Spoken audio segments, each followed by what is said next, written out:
Welcome students, फिर से स्वागत आपका। आज हम कारक को देख लेते हैं। इस कारक को समझ लेते हैं। संज्ञा, सर्वनाम, विशेषण, क्रिया, ये सारी चीजें आप प्रीवियस लेक्चर के अंदर पढ़ चुके हैं। आज हम कारक को थोड़ा सा देख लेते हैं। ये कारक क्या होता है। आपने संज्ञा पढ़ा बच्चों, आपने सर्वनाम पढ़ा बच्चों। जो ये संज्ञा और सर्वनाम होते हैं, इसके बीच में यहां पे क्या लगाए जाते हैं, कारक के विभक्ति चिन्ह लगाए जाते हैं। क्या लगाए जाते हैं? विभक्ति चिन्ह लगाए जाते हैं। अब ये कारक के विभक्ति चिन्ह क्यों लगाए जाते हैं?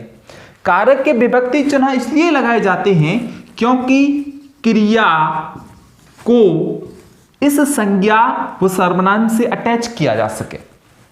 आपने ऐसे शायद कभी पहले पढ़ा हो, संज्ञा व सर्वनाम को क्रिया से अटैच करने के लिए जो शब्द काम में लिए जाते हैं उन्हें हम क्या कहते हैं? कारक कहते हैं।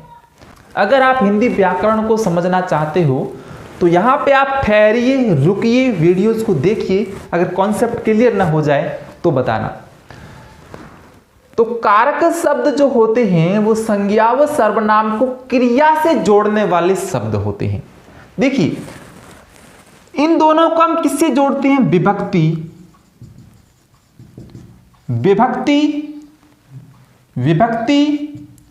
चिन्हों से जोड़ते हैं। किससे जोड़ते हैं? विभक्ति चिन्हों से जोड़ते हैं। इसके आधार पे हम देखिए कितने भागों में विभाजित करते हैं। सबसे पहले मैं लिख देता हूं कर्ता, दूसरे नंबर पे लिखूंगा कर्म,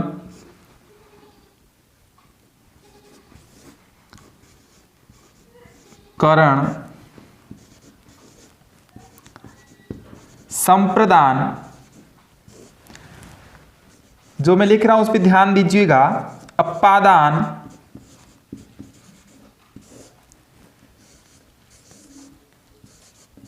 संबंध,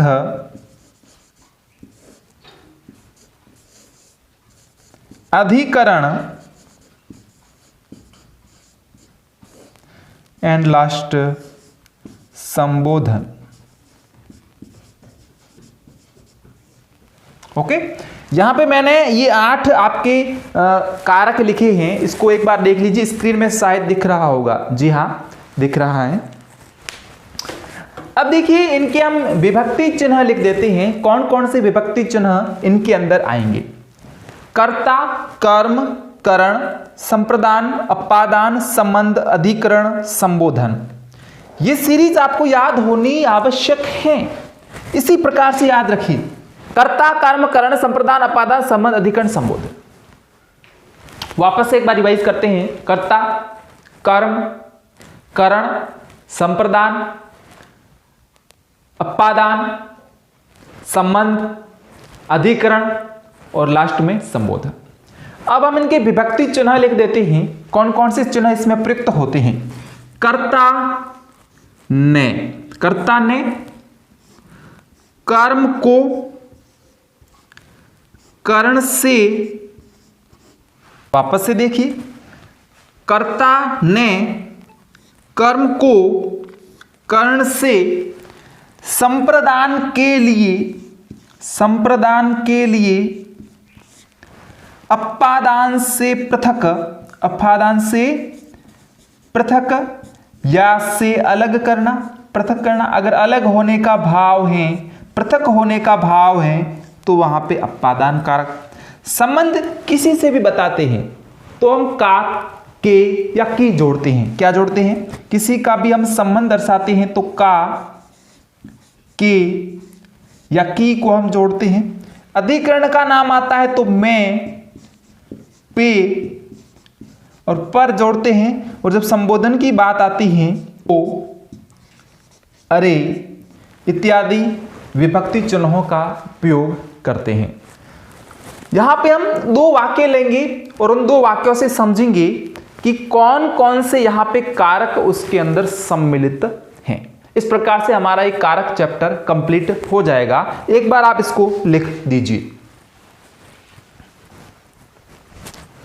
चलिए हम यहां पे कुछ एग्जाम्पल ले लेते हैं, उदाहरण ले लेते हैं, कुछ वाक्य लिख देते हैं। जिससे कि आपको अच्छे से समझ में आए कि कर्ता, कर्म, कर्ण, संप्रदान, अपादान, संबंध, अधिकरण, संबोधन कहाँ पे अप्लाई हो जाता है। यहां पे मैं सबसे पहला वाक्य लिखता हूं, राम ने रावण को मारा। देखिए समझिए चीज को। सबसे पहले हमने जब प्रीवियस वीडियो में बात की थी तो ये तो आपका क्या हो जाएगा, ये आपका कर्ता हो जाएगा, ये आपका कौन हो जाएगा, ये आपका कर्म हो जाएगा। अब देखिए मैंने यहां पे क्या कहा, इस कर्ता को मैं क्या कह सकता हूं, संज्ञा कह सकता हूं। मारा क्या हो जाएगा, क्रिया हो जाएगा।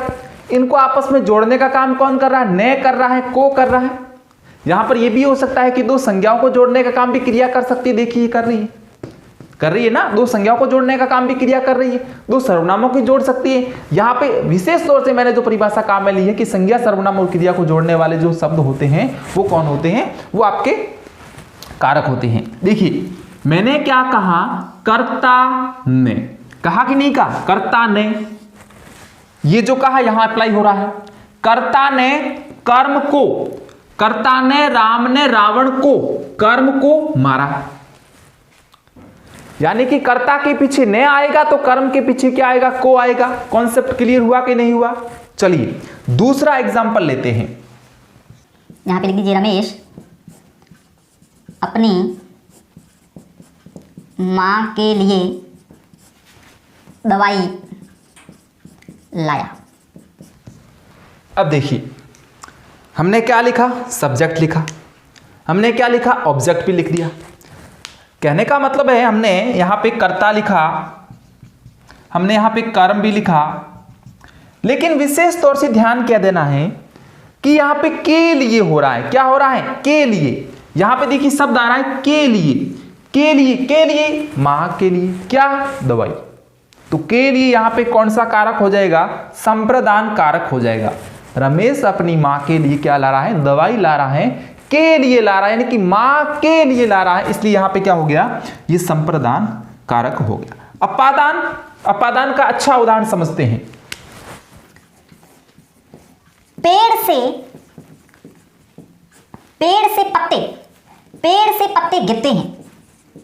पेड़ से पत्ते क्या होते हैं, पेड़ से पत्ते गिरते हैं, पेड़ से पत्ते गिरते हैं। अब देखिए ये पेड़ हो गया, ये पत्ते हो गए। अब पेड़ से पत्ते क्या हो रहे हैं, अलग हो रहे हैं। पेड़ से पत्ते, अब देखिए यहां पे क्या है, ये मैंने यहां पे बना दिया पेड़। इस पेड़ पे जो पत्ते लगे हुए ना, ये पत्ते अब यहां से टूट कर कहां आ रहे हैं बच्चों, यहां धरती पे नीचे गिर रहे हैं। कहां गिर रहे हैं, नीचे गिर रहे हैं। अब भाई पेड़ से अलग हो गई, पृथक हो गई, टूट के नीचे गिर रहे, यानी कि यहां पे पृथक का भाव आ रहा है, अलग होने का भाव आ रहा है। और जब अलग होने का भाव आता है तो हम क्या बीच में जोड़ते हैं, से जोड़ते हैं। पृथक करने के भाव में, अलग करने के भाव में, तो पेड़ से पत्ते गिरते हैं, इसका मतलब इसके अंदर कौन से कारक चिन्ह के द्वारा हम इन दोनों को आपस में अटैच करेंगे, तो यहां पे आएगा अपादान, से पृथक या से अलग। संबंध काके की नॉर्मली हम यूज में लेते ही हैं। अधिकरण में पेपर ये भी नॉर्मली लेते हैं। संबोधन हो, अरे, ये रेयर केस के अंदर हम काम में ले लेते हैं। तो विद्यार्थियों ये हमने बात कर ली आज कारक की। अगर कोई डाउट्स रहता है आपका तो कमेंट्स बॉक्स के अंदर उन आप वाक्यों को टाइप करें ताकि मैं उसका आपका उचित निराकरण कर सकूं। लगातार जुड़े रहिए और आनंद से पढ़िए। लगातार जुड़े रहने के लिए बहुत बहुत धन्यवाद।